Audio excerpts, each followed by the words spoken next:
Okay, welcome to the debriefing of the artist project. Pants are optional, whatever you're comfortable with. It was an amazing experience. Now that I've had a few days to process it, what an emotional roller coaster. Like, 1 minute was up, 1 minute was down. 1 minute I'm just like over the moon. The other minute I'm dealing with imposter syndrome. I think as artists, you can all understand that we never really fully believe in ourselves, but the validation that we get from people looking at our work really helps. We kind of are black holes for that.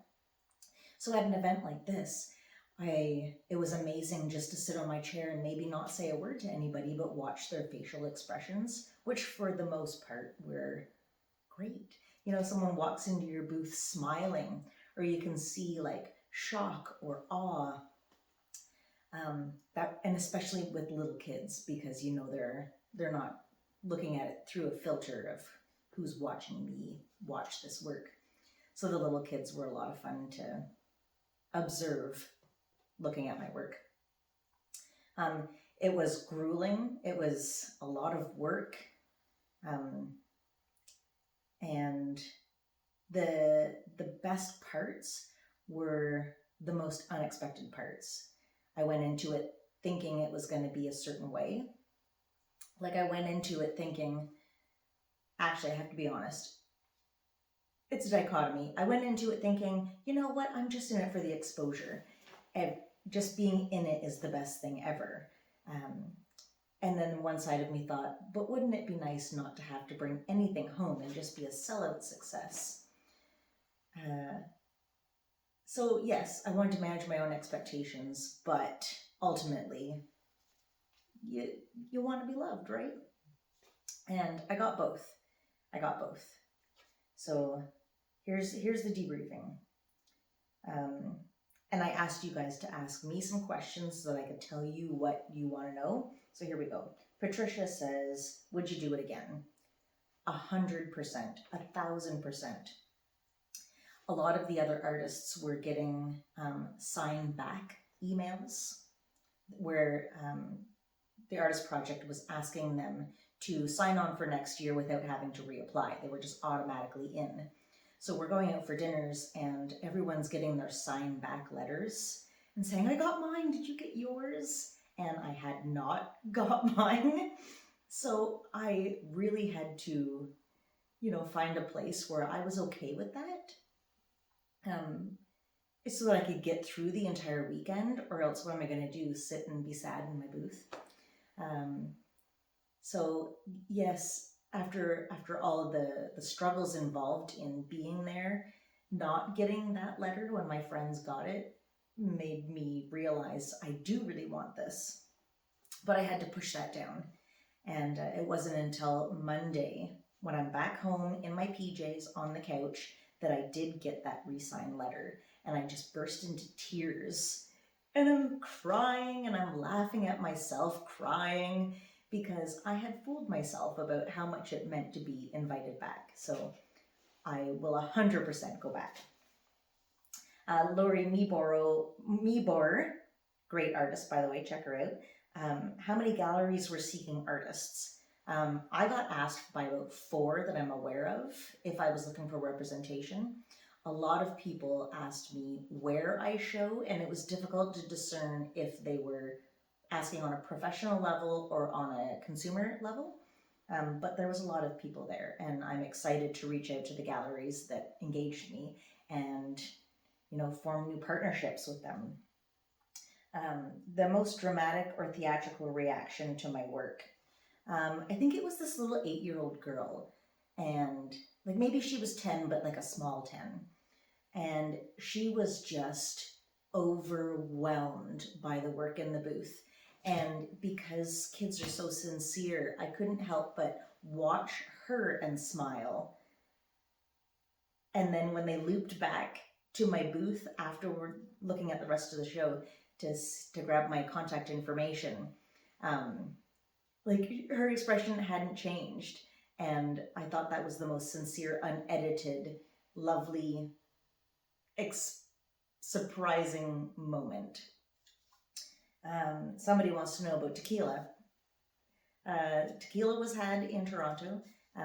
I would recommend I like Cazadores Reposado. So it's like down the middle lane, nice vanilla. I like it because I can just drink it on ice and it's not fuely or nasty. It's lovely. Don't buy all of it, okay? I don't want to show up at the liquor store, it's all gone. But if I'm going to splurge, maybe like a Don Julio.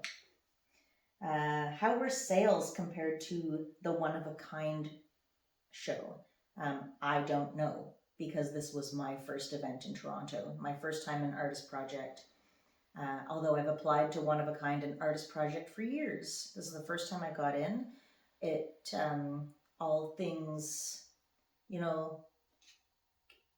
compared to each other during this show, I give it a good check mark. Not a major check mark, but like it ticked all the boxes. But I am the new kid, so where did I stay during the 4 days of the show?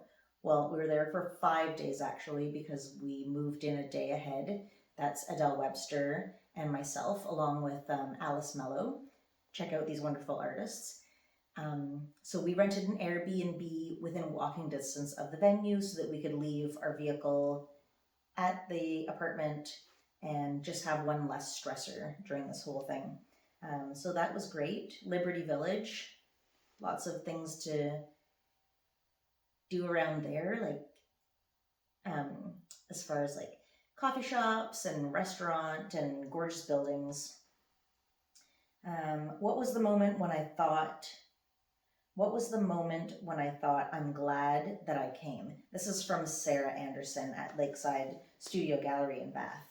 And she also says, and what's the weirdest validating compliment?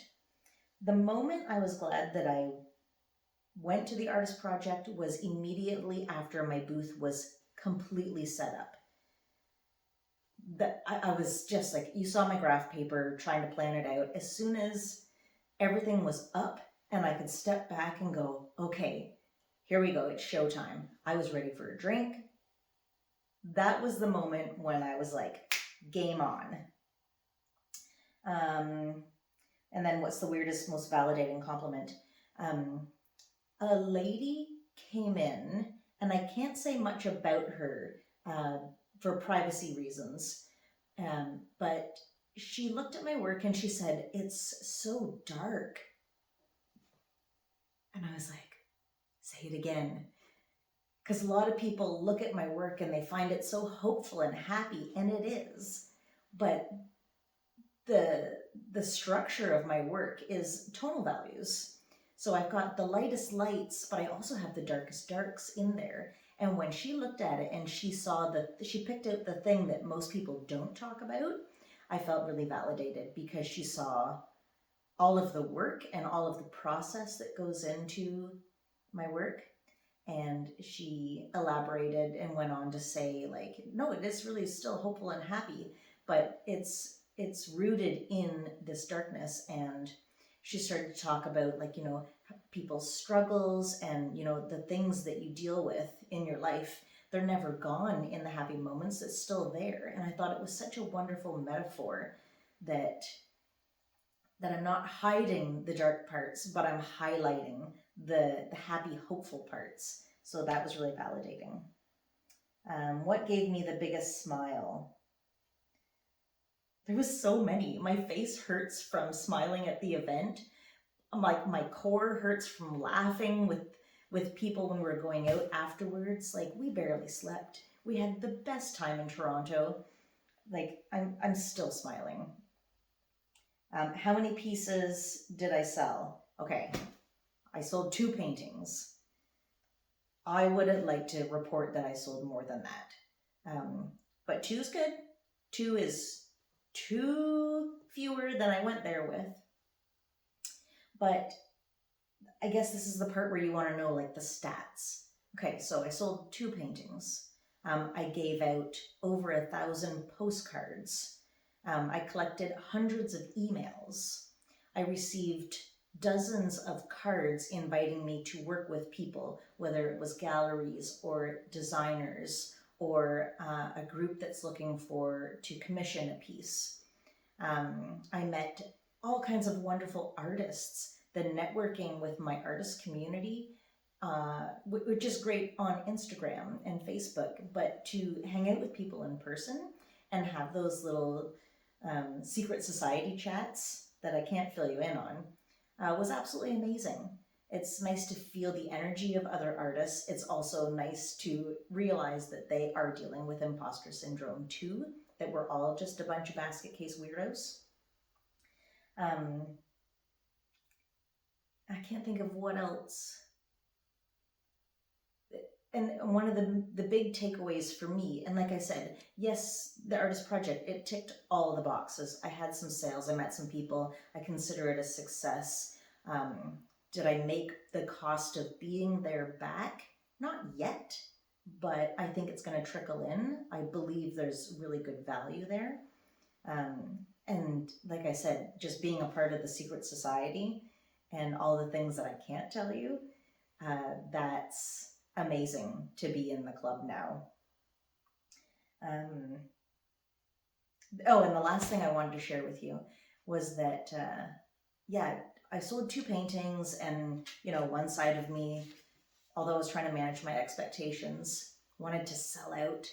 And sometimes I do, and this time I didn't. And I thought, because I'm a silver linings kind of girl, I'm always looking for the sunshine, right?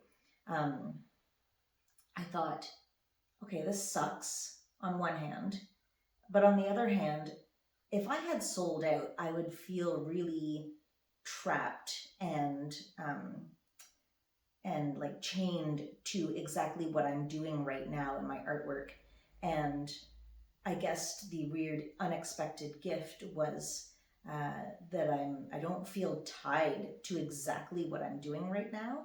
And then when I was given from one of the sponsors, Dessert, a bag full of $100 worth of art supplies, I thought, yes, this is the unexpected thing I'm getting from this, is permission to experiment, permission to grow. I'm not chained to this one thing I'm doing because I sold out and then I'm going to keep chasing it. There was just enough success to keep that little carrot dangling for me and to make me want to keep going. I got the magic back. Look forward to some sparkle. It was amazing. Thanks for asking. Thanks for following. I'm glad you guys came along for the adventure, and we're going to do it again next year.